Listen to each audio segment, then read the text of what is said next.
Hello students, अब मैं आप लोगों के लिए क्लास 9th का चैप्टर 10 भारत गौरव रीड कराने जा रही हूँ, जिसके कवि हैं, यह एक कविता है जिसके कवि हैं मैथिली शरण गुप्त।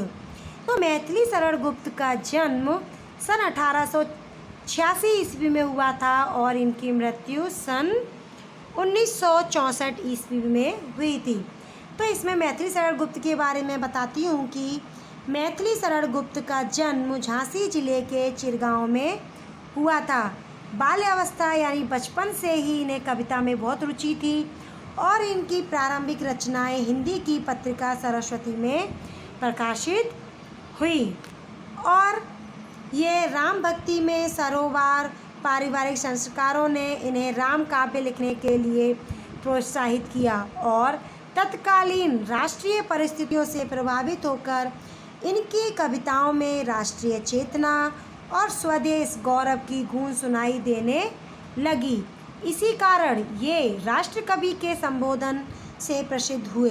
भारत भारती, साकेत, पंचवटी, यशोधरा, विष्णुप्रिया आदि इनकी प्रमुख रचनाएं हैं।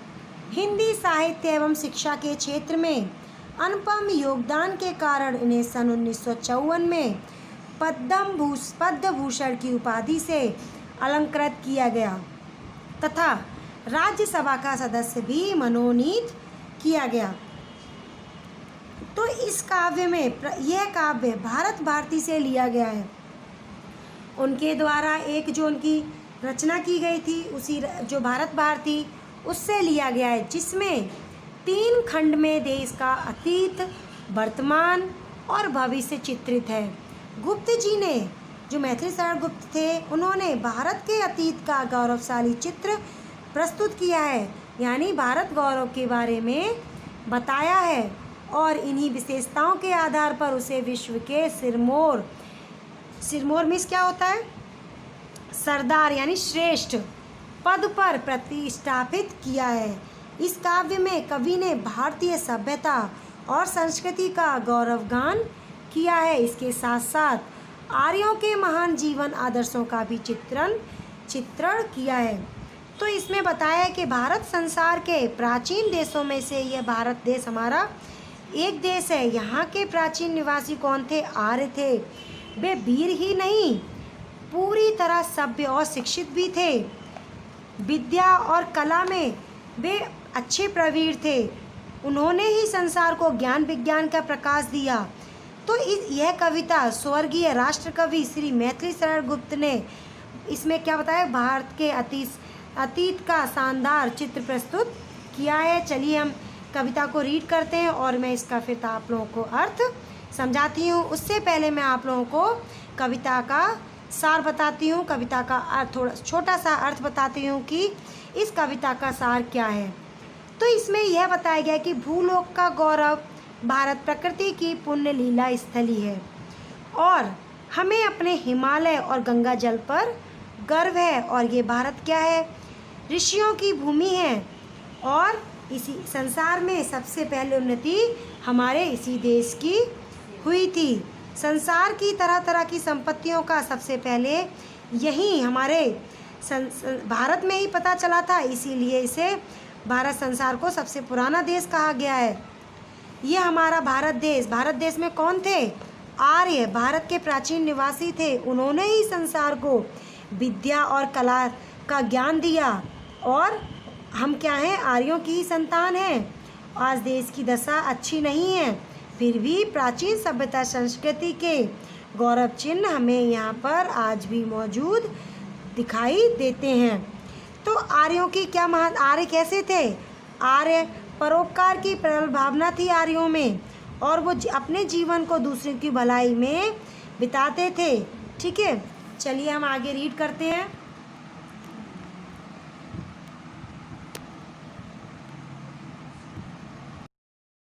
चलिए अब मैं आप लोगों के लिए ये कविता की लाइंस रीड करती हूँ, फिर इसका अर्थ समझाती हूँ। भूलोक का गौरव, प्रकृति का पुण्य लीला, फैला मनोहर गिरि हिमालय और गंगा जल जहाँ। संपूर्ण देशों से अधिक किस देश का उत्कर्ष है, उसका की जो ऋषि भूमि है वह कौन भारत वर्ष है। तो वह स्थान कहाँ है, इसमें कवि ने कहा है कि वह स्थान कहाँ है जिस पर संसार को गर्व है और जो प्रकृति की पवित्र भूमि है, वह स्थान वही है जहाँ हिमालय पर्वत है और पवित्र गंगा नदी बहती है। ठीक है। और दुनिया के सभी देशों में सबसे श्रेष्ठ देश कौन सा है, हमारा भारत देश है, ऐसा कोई दूसरा देश नहीं है। और यह क्या है, ऋषियों की भूमि है, ऋषियों की जन्मभूमि भारत वर्ष ही है। ठीक है। हाँ, वृद्ध भारत वर्ष ही संसार का सिरमौर है, ऐसा पुरातन देश कोई विश्व में क्या और है। भगवान की भवभूतियों का यह प्रथम भंडार है, विधि ने किया नर सृष्टि का पहले यही विस्तार है। चलिए मैं पहले मीनिंग इसकी जो मीनिंग अंडरलाइन करती हूँ। सिरमौर, सिरमौर मीन्स क्या होता है, मैंने आप लोग को बताया था श्रेष्ठ।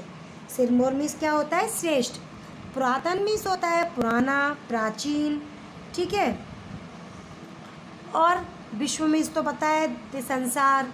भवभूतियों, भवभूतियों मीन्स संसार का वैभव। ठीक है। भंडार मीन्स होता है खजाना और विधि मीन्स होता है ब्रह्मा। ठीक है। सृष्टि की जो रचना करने वाले होते हैं ब्रह्मा। ठीक है। तो इसमें बताया गया है कि हाँ, यह सबसे श्रेष्ठ और सबसे बूढ़ा भारतवर्ष संसार का सर्वश्रेष्ठ देश है। प्राचीन देशों में इसके मुकाबले कोई दूसरा देश नहीं है। भगवान ने क्या किया था, भवभूतियों, भगवान ने संसार में वैभव के जो स्थान सबसे पहले बनाए, उसका प्रथम भंडार इसी देश में है। ब्रह्मा ने क्या किया था, मानव सृष्टि की रचना भी यहीं से की है। ठीक है। आगे देखिए, यह पुण्य भूमि प्रसिद्ध है, इसके निवासी आर्य हैं, विद्या कला कौशल सबके जो प्रथम आचार्य हैं। संतान उनकी आज यद्यपि हम अधोगति में पड़े, पर चिन्ह उनकी उच्चता के आज भी कुछ हैं खड़े। ठीक है। तो यहाँ पर पुण्य भूमि, पुण्य भूमि क्या है, पवित्र भूमि। पुण्य भूमि क्या है, पुण्य भूमि है पवित्र भूमि। ठीक है। निवासी यानी जो जिस जगह पर निवास करते हैं। ठीक है। आचार्य कौन होते हैं, आचार्य हमारे शिक्षक होते हैं। यद्यपि मालूम, अधोगति, अधोगति मीन्स दयनीय दशा में। ठीक है। उच्चता मीन्स महानता, श्रेष्ठता। चिन्ह मालूम है आपको, चिन्ह क्या होते हैं, किसी चीज़ के निशान। ठीक है। तो यह प्रसिद्ध जन्मभूमि, यह प्रसिद्ध जो भूमि है पुण्य भूमि, तो भारतवर्ष की यह पवित्र धरती सारे विश्व में प्रसिद्ध है। कौन से, क्या है ये, हमारी भारत देश। इस देश के निवासी कौन थे, आर्य थे। उन्होंने ही सारे संसार को सबसे पहले विद्या, कला और कौशल का ज्ञान दिया।